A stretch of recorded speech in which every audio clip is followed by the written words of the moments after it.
Hello friends, welcome to my YouTube channel Sushil motivational speaker. Friends, आज मैं फिर से एक नया टॉपिक लेकर के आया हूँ स्वयं की आवाज़ के ऊपर। फ्रेंड्स, पिछला टॉपिक था एक अलग रास्ता।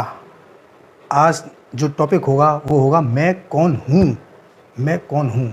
तो फ्रेंड्स, ज़्यादा देर ना करते हुए पढ़ते हैं स्वयं की आवाज़ की बुक और देखते हैं आगे उसमें क्या लिखा हुआ है। फ्रेंड्स, एक जानकारी और देना चाहता हूँ कि ये वीडियो बनाने का मेरा पर्पज़ क्या है। जितनी भी मैं पार्ट 1 पार्ट 2 बना रहा हूँ मैं स्वयं की आवाज़ के ऊपर, मेरा वीडियो बनाने का पर्पज़ ये है कि जिन लोगों ने अगर स्वयं की आवाज़ को परचेज नहीं किया है या नहीं कर पा रहे हैं, कोई इशू आ रहा है, कोई भी दिक्कत आ रही है, तो वो मेरे वीडियो के माध्यम से इस बुक को आराम से रीड कर सकें, उससे सुन सकें कि प्रेम रावत जी ने क्या लिखा है। फ्रेंड्स, आज का टॉपिक है मैं कौन हूँ। इससे पहले कि हम आगे बढ़ें, आइए मैं आपको आपके बारे में कुछ बताता हूँ। वर्ष 1957 में मेरा जन्म हिमालय की गोद में बसे हरिद्वार, भारत में हुआ और मैं पला बड़ा नज़दीक के शहर देहरादून में। देहरादून शहर के ऊपर के पहाड़ों में है। गंगा नदी का उद्गम स्थान और यह हिंदुओं का एक पवित्र धार्मिक तीर्थ स्थल माना जाता है। दरअसल हरिद्वार का मतलब है हरि का द्वार।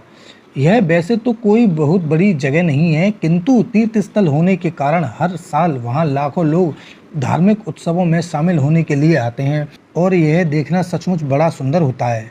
तो मेरा पालन पोषण एक ऐसे स्थान पर हुआ जहां लोगों ने लंबे समय से धर्म को बहुत गंभीरता से लिया और वे प्रभावशाली तथा प्रेरक तरीकों से अपने विश्वास को व्यक्त करते हैं।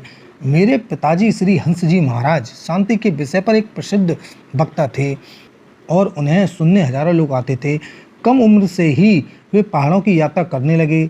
बाद में वे ऐसे महापुरुष की तलाश में कई कस्बों और शहरों में गए जो उन्हें आंतरिक शांति तक पहुंचा सकें। उन्हें अधिकतर निराशा हाथ लगी। उन्हें सफलता तब मिली जब उनकी मुलाकात उत्तरी भारत में अपने गुरु श्री स्वरूपानंद जी से हुई। वह जगह अब बंटवारे के बाद पाकिस्तान में है। भारत में गु का मतलब है अंधकार और रू का मतलब है प्रकाश। इसलिए गुरु वह है जो आपको अंधेरे से प्रकाश की ओर ले जा सके। आप उन्हें जीवन के एक मार्गदर्शक के रूप में मान सकते हैं। अतः मेरे पिताजी को एक सच्चे गुरु मिल गए जिनके पास मानवीय मूल्यों की गहराई की बेहतरीन समझ थी। इस अनुभव ने उन्हें बिल्कुल बदल दिया। उन्होंने वह पा लिया जिसकी वे तलाश कर रहे थे, अपने आप को जानना और शब्दों से परे अंदर की शांति का ऐसा एहसास जिसे बयान नहीं किया जा सकता। मैंने उन्हें तब रोते हुए देखा था जब वे उस समय की याद करते थे जब उन्हें अपने गुरु से आत्मज्ञान का उपहार पाने का अवसर मिला। वे अक्सर 15वीं सदी के प्रसिद्ध संत कवि कबीरदास जी के एक दोहे का उदाहरण देते थे। उन्होंने अपने गुरु के साथ कुछ वैसे ही संबंध की अनुभूति की थी। बहता था बहे जात था लोक भेद के साथ, पेड़े में सतगुरु मिले दीपक दीना हाथ। दीपक दीना हाथ वस्तु दई लखाए, कोटि जन्म का पंथ था पल में पहुंचा जाए। मेरे माता पिताजी बाद में देहरादून में एक घर लेकर रहने लगे, लेकिन मेरे पिताजी अभी भी उस केंद्र से कार्य करते थे जो थोड़ी ही दूर हरिद्वार में स्थित था। वहां से वे अपना संदेश उन सभी लोगों तक पहुंचाने लगे जो उनको सुनना चाहते थे। उन्होंने उसी पुरानी परंपरा को आगे बढ़ाया जिसमें सदियों से गुरु अपने शिष्य को बागडोर सौंपते हैं। मेरे पिताजी के मामले में वह श्री स्वरूपानंद जी थे जिन्होंने इस कार्य के लिए मेरे पिताजी को चुना। मेरे पिताजी का संदेश का मूल था कि जिस शांति की तुम तलाश कर रहे हो वह कहीं बाहर तुम्हारा इंतजार नहीं कर रही है, बल्कि वह हमेशा से तुम्हारे अंदर है। परंतु उससे जुड़ने के लिए तुम्हें खुद निश्चय करना पड़ेगा। जैसा कि आप देख रहे हैं कि मेरे खुद के तरीके में भी आपके द्वारा चुनना, निर्णय लेना इसका एक ज़रूरी हिस्सा है। मेरे पिताजी इस पुरानी मान्यता को स्वीकार नहीं करते थे कि हर व्यक्ति ज्ञान नहीं पा सकता।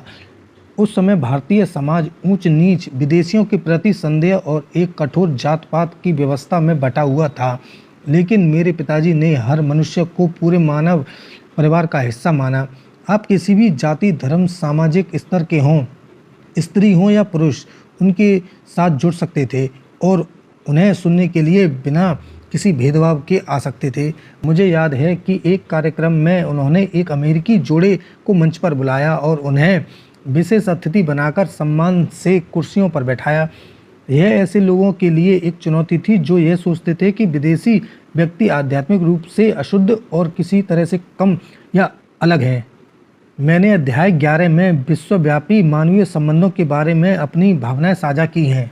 जब भी मुझे उनके चरणों में बैठकर उन्हें सुनने का अवसर मिलता था, मैं अपने पिताजी से सीखता था, खासतौर से जब वे अपने श्रोताओं व अन्य लोगों को संबोधित करते थे जो उनसे उनका संदेश व ज्ञान प्राप्त करने के लिए आते थे।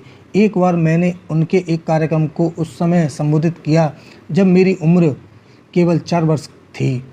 उस दिन मेरा संदेश बहुत सरल था। शांति तब संभव होती है जब आप अपने से शुरू करते हैं। मैंने हमेशा उस सच्चाई को अपने हृदय में महसूस किया था और इतनी छोटी उम्र के होने के बावजूद अपने सामने बैठे लोगों के आगे खड़े होकर इस संदेश को देना मुझे पूरी तरह से स्वाभाविक लग रहा था। 2 साल बाद की बात है। एक दिन मैं अपने भाइयों के साथ बाहर खेल रहा था, तभी कोई अंदर से हमारे पास आया और कहा कि आपके पिताजी आप सबको अंदर बुला रहे हैं। अभी हमने सोचा, अरे हमसे कोई गलती तो नहीं हो गई है। जब हम अंदर गए तो पिताजी ने पूछा, क्या तुम ज्ञान लेना चाहोगे? ज्ञान वह शब्द था जिसे वे और अन्य लोग आत्मज्ञान से जुड़ी विधि को बताने के लिए इस्तेमाल करते थे। बिना सोचे हम सब ने कहा जी हाँ।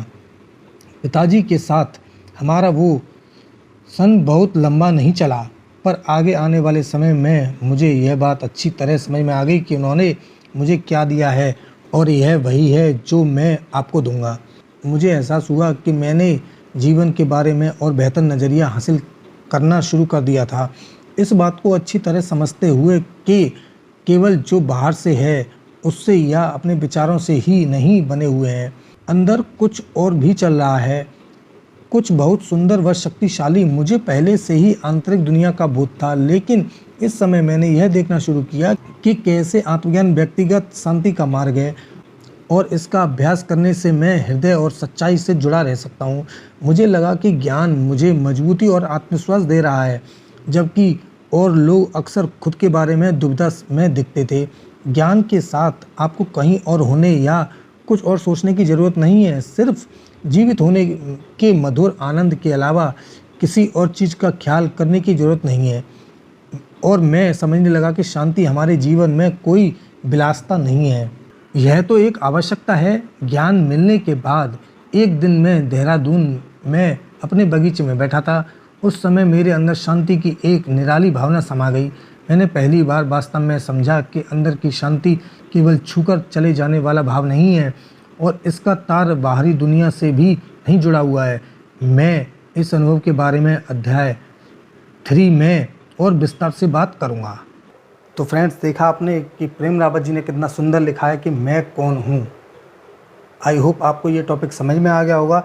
फ्रेंड्स, स्वयं की आवाज़ को मैं आगे भी कंटिन्यू करता रहूँगा, पार्ट वाइज आते रहेंगे इसके, और मैं इस तरह की आगे भी मोटिवेशनल वीडियोज़ डालता रहता हूँ।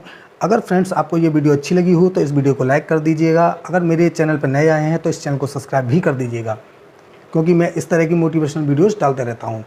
और नोटिफिकेशन बेल आइकन भी प्रेस कर दीजिएगा ताकि आपको नेक्स्ट आने वाली वीडियो का नोटिफिकेशन मिल सके। फ्रेंड्स, तो मिलते हैं नेक्स्ट वीडियो में नेक्स्ट टॉपिक के साथ।